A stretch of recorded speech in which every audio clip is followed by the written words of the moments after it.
personal property replacement costs. It absolutely drives me nuts that that's even an option to select that.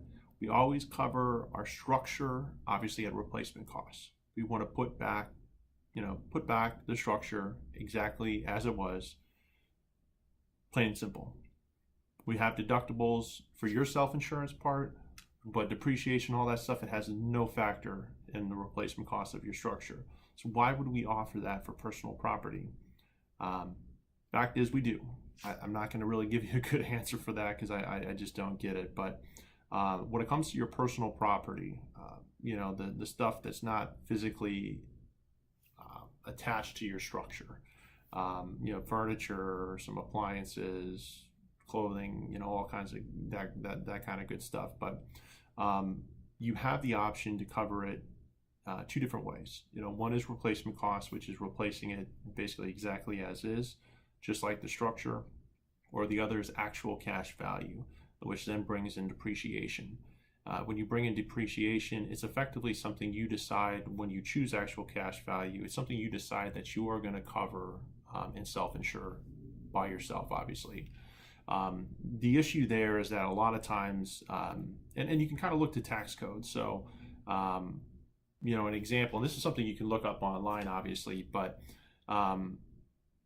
when you have a rental property, generally you can file and cover depreciation on some items. So personal property, generally speaking, 5 years, maybe a couple items, 7 years. But if those depreciate over 5 to 7 years, a lot of those major items that you have in that property, I hate to say it, become kind of worthless pretty quick. So, examples, let's say you built a brand new house today.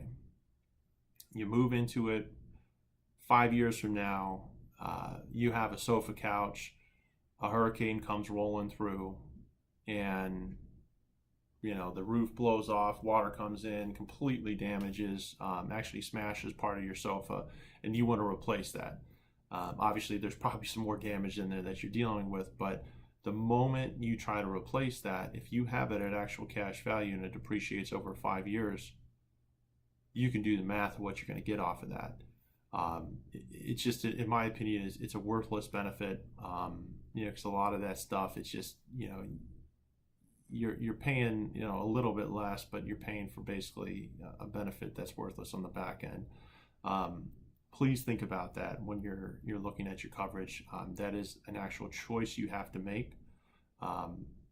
We just do things at replacement cost for obvious reasons, but unfortunately, that is a choice you have to make, and it's something you really need to look to, because it truly becomes a worthless benefit when you look at how quickly most of those personal property items depreciate at. Hope this was helpful. Maybe this is more of a PSA, but look forward to the next video. Thanks, guys.